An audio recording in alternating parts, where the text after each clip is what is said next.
On today's show, graduating students around the nation are walking across stages to accept their diplomas, and some are literally dragging a ball and chain as a way to symbolize the weight of their college debt. We'll speak with one student to find out why he was protesting on his big day. A number of obituaries have been written for the Occupy movement. Is it really time to declare Occupy Wall Street dead and gone, or does it just need to be resurrected? Find out what people are saying. And Occupy Our Homes DC stood strong with those who've lost their homes to foreclosure while calling out the CEO of the nation's largest bank. We have the video. I'm Jared Jakang Mayer. We're here to bring you up to speed on the latest news within the Occupy Wall Street movement and give the microphone to you, the 99%. To our viewers out there, we'll give you several opportunities during the show to call in and speak your mind. You're watching Occupy the Media.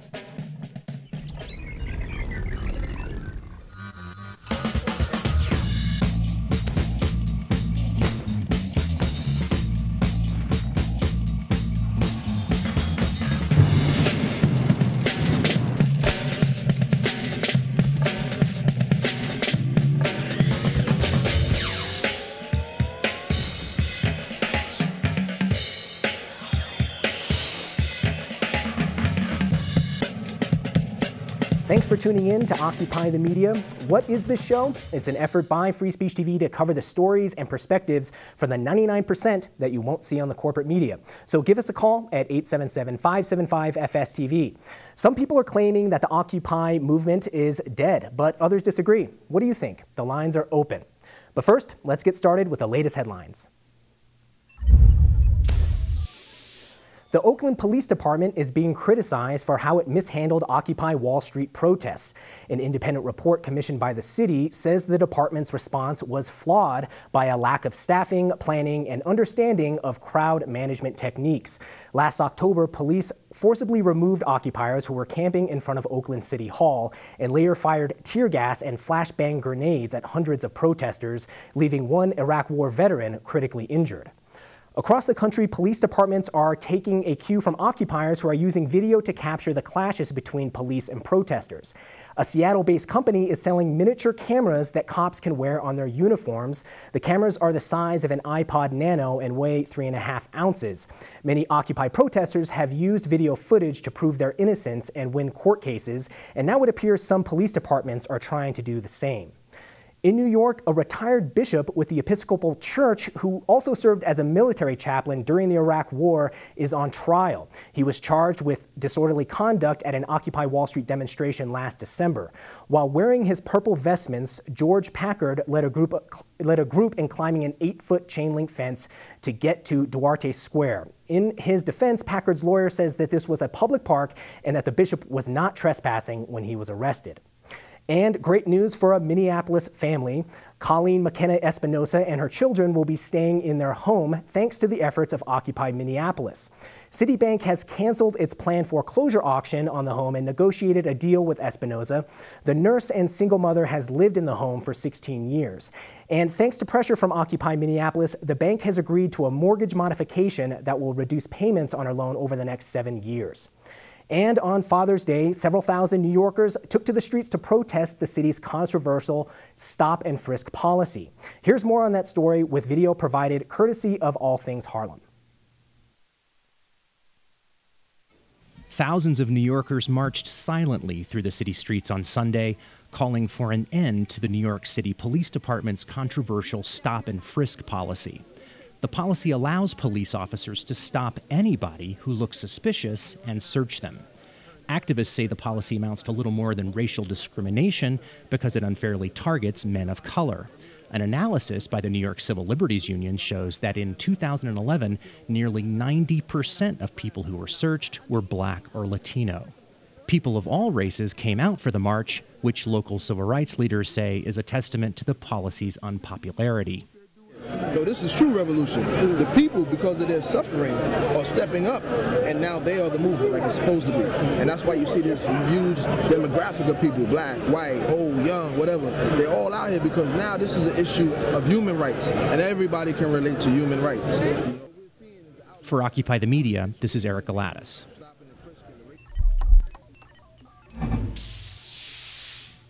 All right, that's it for our top Occupy headlines, but let's take a minute to dig into Sunday's silent march against the stop and frisk policy there in New York. Sitting in our studio here today is Marcy Miranda, Free Speech TV's news producer, and Don Rojas, FSTV executive director. A great lineup today, Marcy. Yes. Yeah, good job, absolutely. News producer. But especially Great this stories, this story about the silent march protesting the policy that's become known as stop and frisk. Certainly it's something that has had an impact on tens of thousands, hundreds of thousands of New Yorkers there. But this march protesting it, what impact, Marcy, did it have on the policy and the administration? Did it affect the Bloomberg at all, Michael Bloomberg? Yeah, somewhat. The march actually ended at Bloomberg's home, so he definitely noticed it. And the other interesting thing is that it actually caused a meeting to occur between Bloomberg and the president of the NAACP, Ben Jealous, and the Reverend Al Sharpton. You know, the NAACP has come out and said there's no fixing this law. It's broken beyond repair. And Michael Bloomberg, of course, keeps saying, well, no, we understand there's some problems, but we can make it work, which is, you know, not what the NAACP says at all. Yeah. So keep the large-scale stopping of people, ostensibly to search for weapons, search for guns, but as a study by the ACLU has shown, it hasn't really had that much of an impact. Don, what do you make of this march and I guess Bloomberg's reaction to keep this policy? Well, first of all, this policy is clearly about police harassment. It is clearly about racial profiling. And I've got to give kudos to the NAACP and its president, Ben Jealous, for reviving a long-standing tradition that the NAACP started almost 100 years ago with these silent marches in New York, up in Harlem, actually. Very dignified way of protesting. This was replicated 20 years later by the suffragette movement when women were fighting for their right to vote. So the silent march has this dignified tradition to it. Let's see. I mean, it has become a high-profile issue not only in New York but across the country, and hopefully. And the huge numbers of the people that have been stopped and frisked are what shocked me, and certainly those numbers will increase ever more. And we'll talk a little bit more about this. Yeah, the numbers are truly shocking. The numbers are truly shocking. But let's move on to Washington, D.C., where Jamie Dimon, CEO of the country's largest bank, J.P. Morgan Chase, was recently questioned by members of the Senate Banking Committee. But before giving answers to senators about the bank's billion-dollar losses, homeowners and members of Occupy Our Homes D.C. had a few questions of their own. So, Marcy, this was captured by video cameras there. What happened? Yeah, it was even on C-SPAN actually, right above, 2 rows from where the forum of the Senate Banking Committee meets. Groups of people from Occupy Our Homes DC, and including a homeowner, Deborah Harris, were there, and they were shouting questions at Dimon about the fact that J.P. Morgan owns so many homes that are being foreclosed on, and they were saying, we're demanding answers, just like the Senate Banking Committee is demanding answers. Okay, so disrupted this hearing, and you actually got a hold of Deborah Harris. She's a victim of J.P. Morgan Chase foreclosure scams, and she had a lot to say to you. Let's watch that.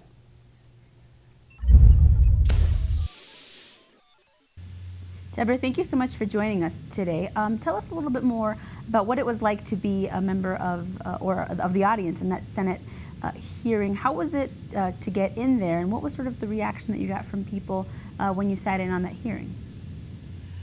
Well, it wasn't hard getting into that facility. We stood in line like everybody else, waiting for the opportunity to get in. We did get in. We found seats right, two seats, 2 rows from the front.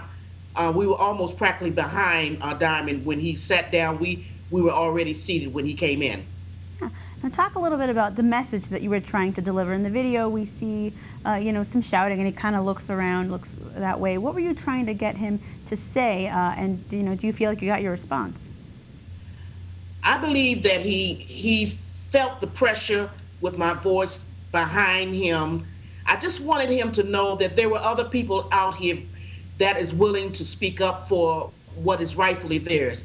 And like I was saying to other interviews that I've had, working in the fire department for 23 years and working and trying to maintain your lifestyle, I just wanted him to turn around and face the little people. I mean, he was there facing the big people, but I wanted him to turn around and face the little people, the homes that have been taken.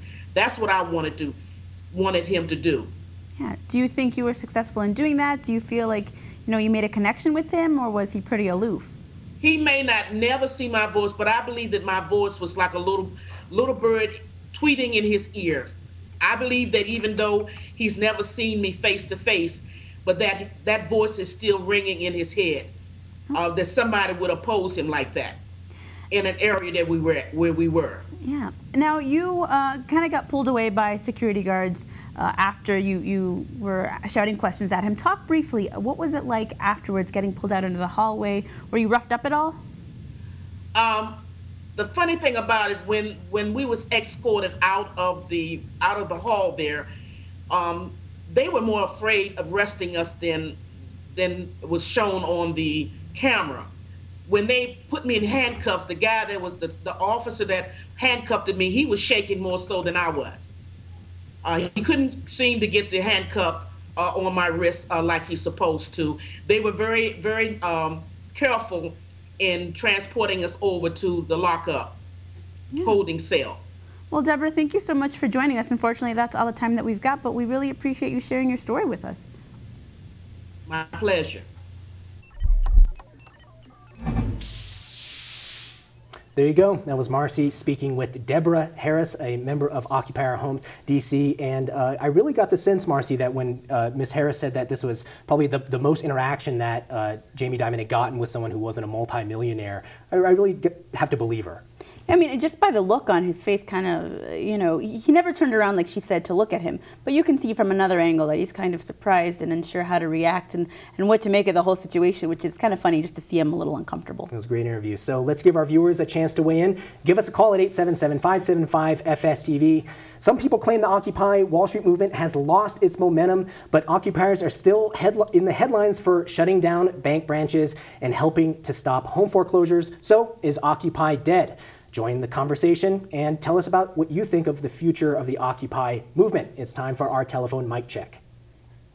Mic check! Mic check! Okay, we have a caller on the line, Uria from Washington on Occupy Wall Street. You're on Occupy the Media. Hi. Hi, Uria. I don't know if I'm pronouncing that correctly. Are you there? You're on Occupy the Media. Are you there? Yep, we're here. We're live right now, so we're talking about the future of the Occupy Wall Street movement. What do you got to say? I think that they're still alive, and I feel like they're still strong. And it's really sad as a Native American to see the government that has taken control of my ancestors' land treat the people how they're being treated today. And it's really sad that they're taking away a lot of our rights, and it's really sad that because they say, I heard once, you got to take care of what you got. And the government has we the people, and if they ain't going to take care of the people, then what do we vote them in there for? Okay, so Uria, do you think that the Occupy movement has lost its momentum, as some people have said? No, I don't think so. I think they're very strong, and they're going a different direction, and it's going to come back. We're here. Okay. Well, thanks for calling in. Let's go to our next caller, Nathan from Florida. You're on Occupy the Media. I think they're very strong. Yes. Hi, Nathan. We're talking about the Occupy movement, its future. Do you think the Occupy movement is dead? I mean, the Occupy movement doesn't really send a specific message. I wouldn't say it's dead. But, they're going around toting this, we are the 99%. The 1% get that. I guess I'm trying to tell the 99% they need to have, like a list of demands. I mean, the economics is a complicated issue, and the 1% know that. And the 1% are willing to fight tooth and nail to keep what they have. So it sounds like you think that either the focus of Occupy Wall Street is too broad. What would you like to see the movement focusing closer on? Do you think it's an issue of organization or just finding one issue and sticking with it? I don't really know one issue and sticking with it. I mean, one thing at a time, because you're never going to get the elitists to do what you want. These people are in a league of their own. I mean, there's so many personal things I care about. I can't really say I'm part of the Occupy movement. I went to New York just to check it out, but there's so much more we could be doing for different countries. you know, the United States is just my personal. Well, I'm gonna, thanks for your call, Nathan. I'm going to toss this to Don. Yes. So two different perspectives there. One, that the Occupy movement is still going strong, still speaks to a plethora of different perspectives, and still going strong and still evolving, and will change and morph into new forms of protest. I think the Occupy movement is right now in the period of regrouping their forces, trying to figure out the right set of strategies and tactics to take the fight forward and to build a genuine mass movement. And so we're really going to be focusing on this very topic later on in the show, but we're going to have to take a quick break. Stick around because later we'll also be talking to a student about the hefty price tag that a college degree comes with and what he did to protest that. But first we want to hear from our social media viewers. JP Morgan Chase CEO Jamie Dimon recently apologized for the bank's billion-dollar losses, but should he also apologize to homeowners the bank has foreclosed on? To join the conversation, post your comments online at Facebook and Twitter.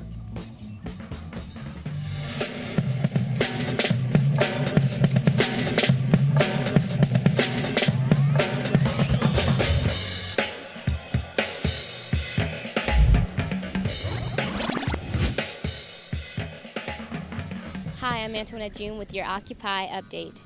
Join Occupy Los Angeles, LA Can, Occupy the Hood, and Occupy Skid Row on June 28th as they rock against gentrification and the corrupt practices of the lobby group Central City Association.